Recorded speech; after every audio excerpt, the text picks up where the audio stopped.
everyone, welcome back to another lesson here in YVH, back in the science lab. Very exciting, I know. Anyway, today we are here to talk all about how to generate power. Now, this is not quite the same thing as we've been doing the past few days, because the past few days we're talking about batteries. And batteries are a way to generate electricity. They take chemicals and you get electricity out of it. But there's a couple of problems with that, and if we just had batteries, the modern world today could not function. Now, if we didn't have batteries, the modern world today also couldn't function, so it's good that we have them. But there's a couple of problems with batteries, and number one, you can't really generate enough power using batteries for our needs. I'm in a room that has air conditioning running, it has a fish tank in the corner that has a continual flow going, we have lights, we have at home, you'll have microwaves, you'll have chargers for your battery devices, you'll have all kinds of things happening. And so having just using chemical energy with the whole electrolyte business splitting up into its ions, you were paying attention the past few days, that's kind of not fast enough. That's not enough power to do what we need to do in our modern world now. The other issue is that they run out. And as I'm sure you know, it's a bummer when your batteries are dead. Even if you can recharge them, like in an earlier take of this, I actually was starting and then a little red flashing light came up because this guy is out of juice, which, gotta say, kind of a bummer. So today we're gonna talk about who discovered it, what his discovery actually was, and there's a couple of surprising ways that we use it to this day, a couple of new innovative ones also, that we're going to discuss at the end. So stay tuned for that. So let's get started with who discovered this and how did this come to be.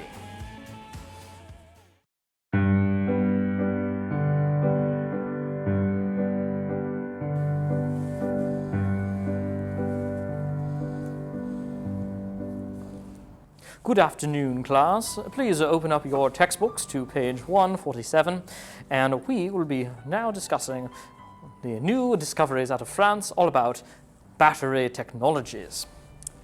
Excuse me, sir? Who are you? Michael. What is your last name? Michael Faraday? Have you paid your tuition yet? No, sorry, we don't have any, we ran out. Then out!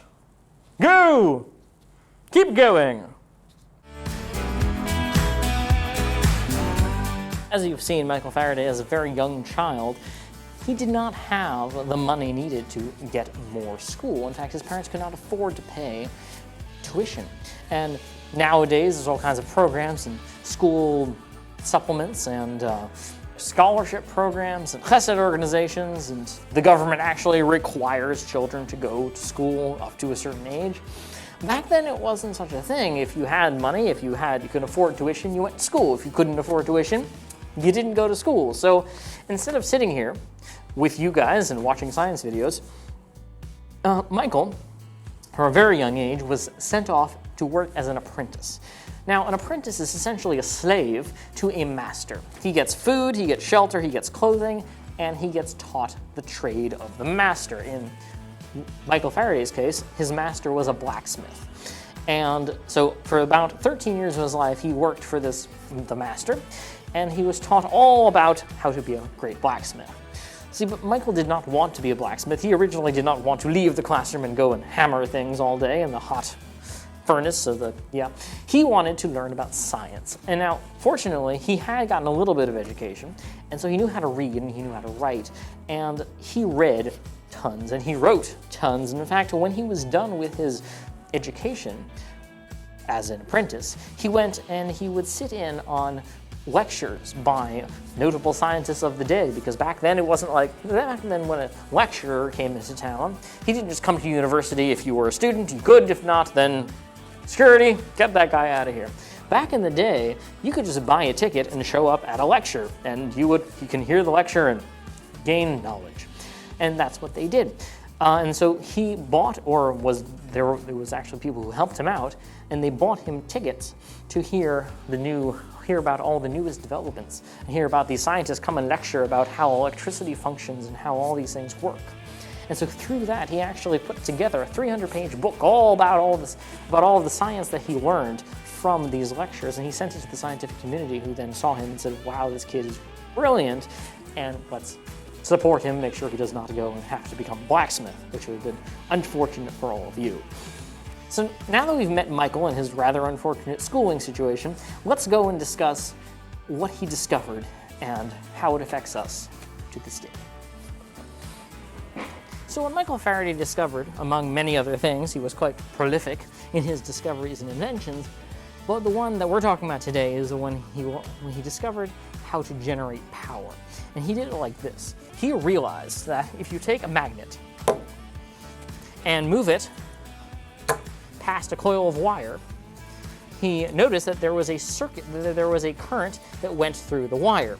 Now, this obviously wouldn't work because this is not a closed circuit. You need a closed circuit for this. But he noticed that if you move a magnet past a conductor, and that conductor is in a closed circuit, that he knows that there is a current that flows through that circuit.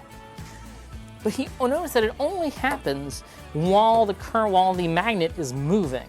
Once the magnet stops, it stops. So he developed this theory which he called electromagnetic induction, which means that when there's a magnetic field acting upon a conductor, it causes the electrons in that conductor to move.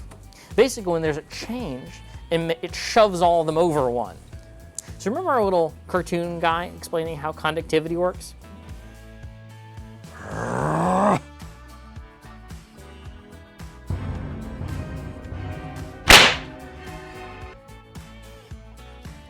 In there, we showed that if an electron is coming, it can knock one off to the next one. Now, that can happen for a variety of reasons. One of the reasons why an electron would be moving is because there is a massive buildup of electrons on the negative node. There is a complete lack of electrons on the positive node. Therefore, there is pressure. Another way that can happen is if a magnetic field were to knock off an electron from a part of the wire and knock it into the next bit, and then it all cascades from there. So, but here's the thing. Once that magnet stops moving, then there's a magnetic field acting upon this conductor. That's fine. Nothing has to move, and nothing is moving. So what he discovered is that if he just puts it, there's going to be an instant current when that happens, because this current, because this is moving, now it stopped. So once it stopped, there's nothing pushing the current to move further, right? There's one push from it arriving, but once it's here, it stops. So he discovered that what he figured out is that if you were to spin it, it would keep it going. And so he actually developed the first generator, which I'm going to put right there, or here, I think here, by making a disk that would constantly be spinning and a thing that would constantly be moving. And through constant motion, he was able to get a constant stream of electrons. This has a variety of benefits over the old system of batteries because, number one, this is never going to run out, right? Because let's say you have a length of copper wire, you have a circuit, and it goes around, right? It goes, and then it comes back here. So now when this spins, it's going to force electrons around, but they're just going to keep coming around, right? So you're going to have a flow, but it's never going to leave something that's missing electrons. Now, if you have the time and the research grants to do this, you could go and you could take an atom and remove all of its electrons, at which point it'll stop really acting like whatever element it is and kind of collapse in on itself. But you could do that, right? But this is never going to happen through this because as one electron gets knocked off, another electron moves into it, all right? And this is the way you generate power. So I don't know if you guys remember this. I should remember this. This was quite a lot of fun for me. But remember we took one of these guys and hooked it up to a voltmeter, and then I had you guys spin it, and it turned a light on, right? Or it didn't turn a light. I had you guys spin it, and it moved this little needle here. So the reason why that happens is because an electrical motor that we have here has in it as a coil of wire and has a magnet in the middle. Now the magnet, when you put electricity in, that coil becomes an electromagnet. That magnet, which actually is not just a bar magnet, has little arms coming off of it, similar to this guy. And so they get pulled and then pulled and then pulled. We're actually going to make one after Shavuos, so stay tuned for that. And so that generates motion. So electricity can generate motion, but what Faraday discovered is that motion can generate electricity.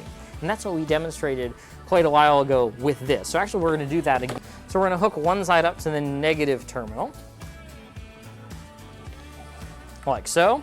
And since I don't expect it to get higher than 5 volts, see, for those who have these, just by the way, the two options here, if you hook the negative to this and the positive to this, it's a less sensitive. So this means that it can read up until 15 volts. If you hook the positive to this, it can only read up to 5 volts. So just keep that in mind. Anyway, so let's hook it up to 5 because I don't think we're generating nearly 15. So there we go. And yes. And ordinarily I would blow on it, but in this case, so I have a mask on, and so that's not going to help. 1, 2, and see that? Let's zoom in. 1, 2, 3. All right, we nearly got a full volt. All right, so as you can see here, we nearly got a full volt out of this dinky little motor here that we're using in reverse. And so another way to do this is simply, if you'll notice, if you look closely, there is a motor. This motor is inside here as well. But this thing has a hand crank, and it actually has a couple of gears. You're gonna use these a lot next year. I've seen what goes on. And when you crank it, it moves at an incredible rate. So actually, let's hook this up to this, and then let's see what happens again. So.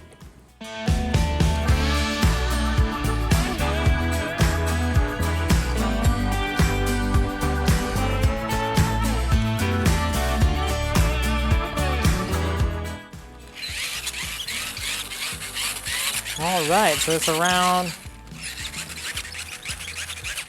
All right, so we've generated around 9 volts of power with this hand crank here.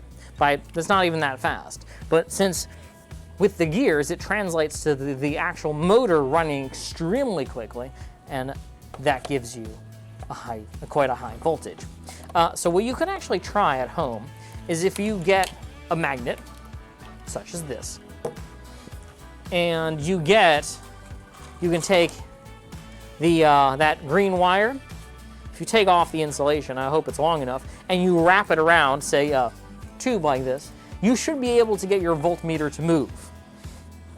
Probably won't move a ton, but it should move. Now, the more coils you have, the more of a reaction you're going to get. Also, the bigger magnet you have, the more voltage you're going to have. And also, the faster it moves, the more voltage you're going to have. That is why this has this little transformer bit inside it to make it go faster, right? When you're generating power, you need extremely fast motion. So like that's why if you've ever seen at a construction site, they'll have a generator that's powered by a gasoline engine. That thing is moving quite quickly. So, all right, so this is what the invention was. This is how it works. This is how it functions. And if you can manage to take the insulation off of your wire, you could try this at home. This is essentially his first generator. He had a cardboard tube. He had a coil of wire around it, and he moved a magnet up and down. That was the original experiment. That's how he did it and how he made a consistent flow of electricity using something pretty much like this. So now we have the final bit we need to talk about, and that is a couple of surprising uses that we have for this nowadays. So let's go check that out. Here we are, and I would like to talk to you guys about a few uses we have for this invention of the generator. For a few uses besides just usual, regular, standard issue generating power. See, there's a whole bunch of very interesting ways this can be used, and one of the most common, it's all over the place since all of you own this device, is the car. See, remember yesterday, remember vividly when we jumped a car battery, this car battery, in fact? So the reason why this doesn't need to happen more often is because there is a device within this car called the alternator, which takes power from the engine, takes spinning power from the engine, and converts that into electricity, which then is used to recharge the battery. That's why usually, for many, many years, possibly, your battery could never die. In fact, some of you, your battery has never died while you're in the car, so you don't have any idea what I'm talking about. But that's why, because there's a generator inside your car under the hood. It's a small one because it's just recharging one battery, but it exists and it's there. And so if the alternator is busted, very quickly your battery is going to die. So even if you then get your car jumped by your friendly neighborhood guy with a spare car that has a working battery, it's going to die shortly after that, because when you run your car, usually it's powering spark plugs and the lights and the headlamps and the radio and CD player, or if you still have whatever is inside the car, your GPS if you have a fancy model.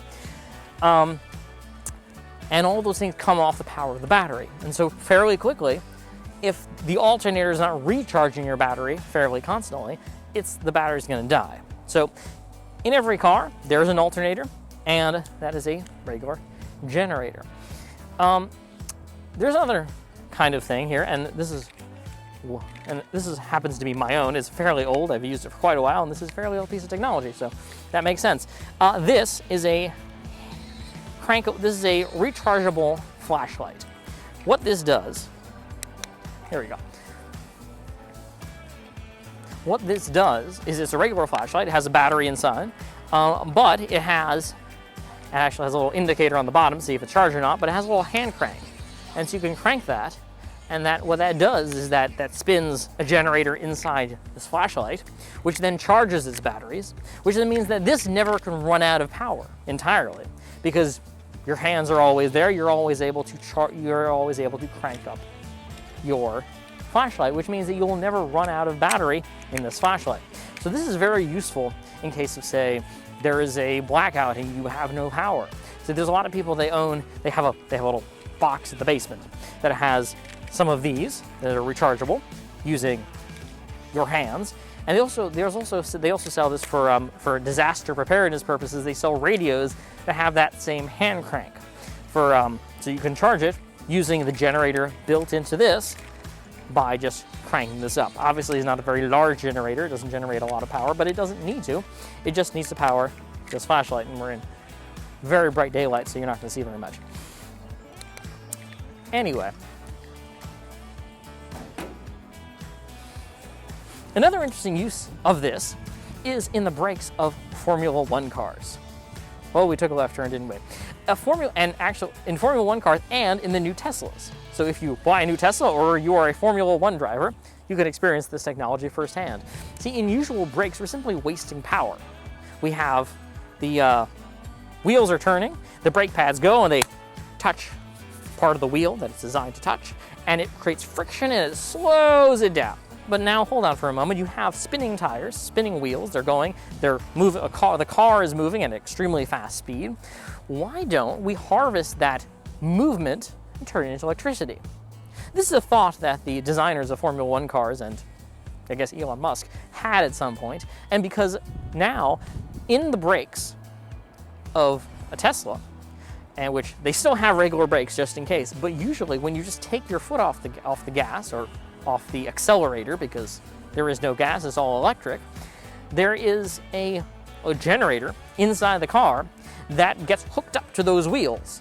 So instead of those wheels just slowing down from the friction of the brakes, which they can also in emergencies, once you take your foot off the accelerator, it gets hooked up to this generator inside the car, which recharges the batteries. In doing so, it takes that movement and converts it to electricity. And whenever you take movement away, you're slowing down. And in this way, it makes the new Teslas extremely, extremely efficient, because instead of wasting all of that power that you spent to get that car up to speed, now, instead of just wasting it by pressing the brakes against it and making friction, now you harvest that motion and turn it into electricity. Those are a couple of odd uses. This is also, by the way, how metal detectors work. Metal detectors are slightly more complicated because you don't actually have a magnet in your pocket. You just have metal in your pocket. So the metal detector actually it's a two-stage process. It has to make the thing in your pocket magnetic. So it itself becomes a magnet. It makes stuff in your pocket a magnet, and then it detects that you walked by with a magnet.